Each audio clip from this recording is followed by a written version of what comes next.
The terrifying story of David Fuller, an electrician from Tunbridge Wells in the United Kingdom, unfolds over 3 decades.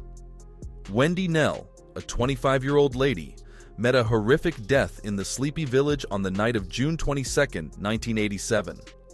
When she returned home with her partner, they had a heartfelt kiss before parting ways for the night. They had no idea this would be their last farewell. Wendy's absence from work the next morning caused worry among her co-workers, prompting her boyfriend Ian to uncover a shocking discovery in her bedsit. Wendy was dead, having been viciously beaten, strangled, and molested. The invader had left DNA evidence, but at a time when forensic technology was in its early stages, investigating such horrible crimes was difficult. However, Wendy Knell's bedsit turned into a disturbing crime scene, revealing a very unnerving gap, an unsecured and weak window that allowed an intruder to penetrate undetected. A perplexing mystery evolved as detectives explored Wendy's personal life, looking for probable motivations among jealous exes or hidden companions. Investigators were baffled by Wendy's enormous popularity and the absence of recognized rivals, leaving them searching for leads. A troubling hint appeared in the shape of a shoe print on Wendy's shirt, implying a link to a Clark sports trick trainer, presumably belonging to her attacker. This horrible burglar not only took Wendy's life, but also stole her journal, pocketbook, and keychain, turning these intimate objects into ghoulish reminders of his awful conduct. An unsettling interaction occurred the night before Wendy's sad death, as a stranger warned a neighbor about the hazards of keeping windows open.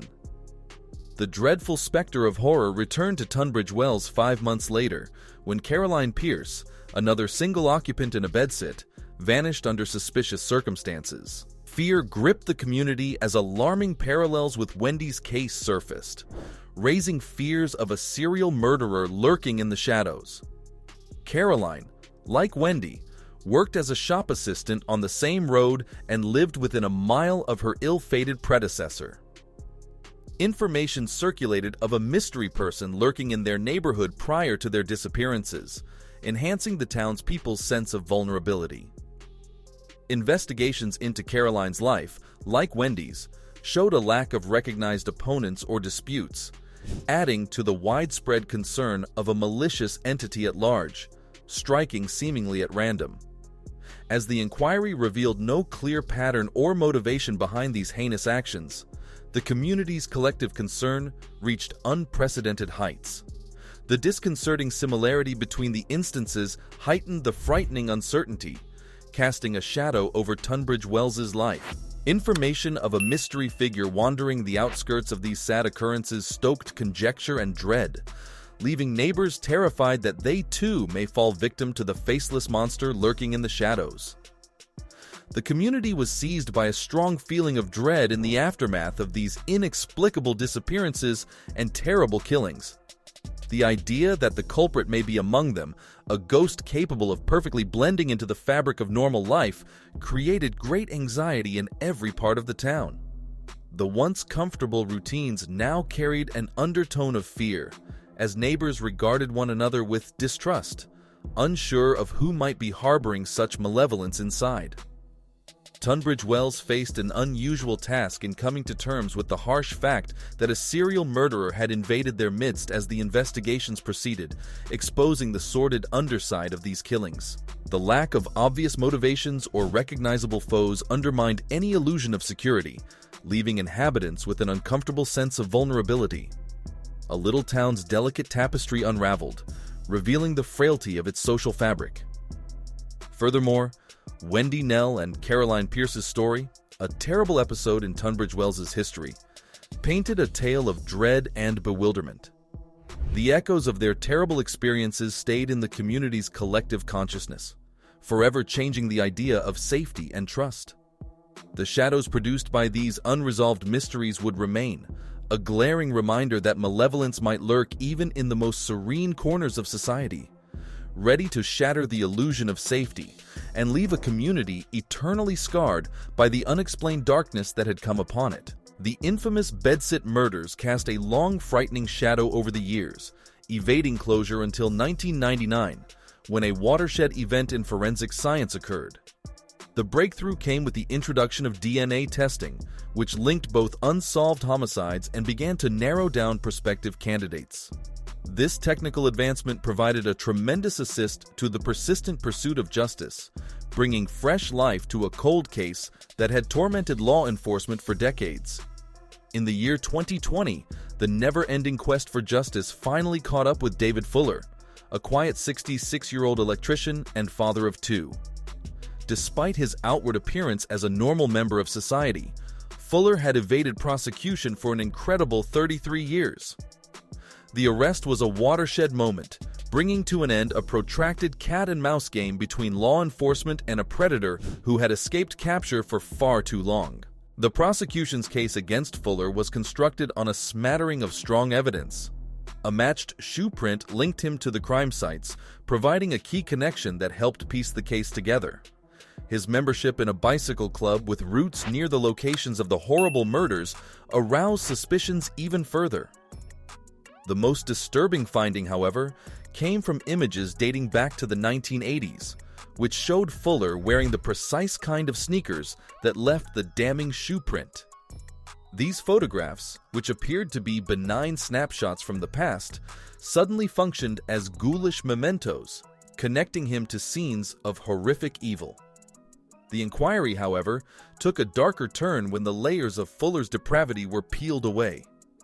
Fuller had a terrible double life, unbeknownst to the rest of the neighborhood.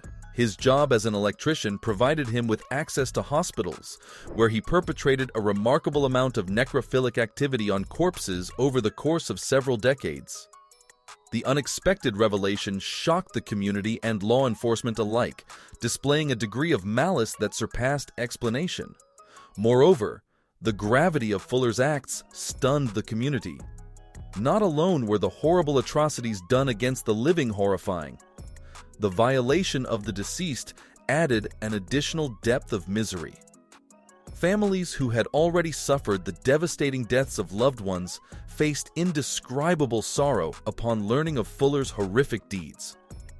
When one heartbroken mother discovered the violation of her daughter's body, she became so enraged and depressed that she was arrested for attempting to injure Fuller. Azra, like so many others, became a terrible victim of a series of crimes committed by people ranging in age from 9 to 100. Fuller's crimes were not limited to the physical mutilation of bodies. He scrupulously chronicled his heinous activities. Folders with the names of his victims were uncovered, providing a chilling view into the psyche of a predator who not only reveled in the commission of horrific actions, but also delved into the lives of mourning families, adding to their anguish. However, the arrest and following discoveries brought Fuller's reign of terror to an end, but the scars he left on the town were permanent. The Bedsit murders case went beyond a regular criminal inquiry, revealing a terrifying narrative of a predator who operated unnoticed for years. The society wrestled with the grave ramifications of Fuller's actions as the court process progressed, wondering how such darkness could hide behind the surface of everyday life. The tragic tale of David Fuller is a disturbing reminder that the most deadly demons may occasionally lurk in plain sight, doing acts that are beyond both belief and comprehension. Fuller's arrest exposed a legal gap that shocked many. The maximum term for similar offenses was merely 2 years in jail. Despite the detailed and upsetting nature of his conduct, the law provided very few avenues for justice. In his police interview, Fuller acknowledged the crimes but avoided going into specifics. Those who knew Fuller regarded him as a regular, unassuming person, highlighting the disconcerting truth that someone capable of such horrors might fit in with society. Fuller first pleaded manslaughter on the grounds of reduced culpability, but modified his plea to guilty in November 2021. He may never feel freedom again if he is subjected to a lifetime tariff. The scope and gravity of Fuller's crimes in hospital morgues established a bleak precedent in British judicial history. The police department spent $1.5 million and sent 150 officers for family assistance to deal with a situation unlike any other. The gravity of the atrocities stunned communities and authorities, highlighting the dark depths of human depravity personified by David Fuller. A terrifying reminder of the evils that may hide beneath seemingly ordinary appearances. The bedsit murders illustrate the terrible truth of evil hiding in plain sight in the aftermath of David Fuller's horrifying atrocities. While justice is sought, the community is haunted by the unsettling question: how can we protect ourselves against people who blend into society while harboring awful darkness within? Well, that's it for today. Make sure that you like and subscribe to our channel for more amazing videos. Thanks for watching the video. We'll see you at the next one.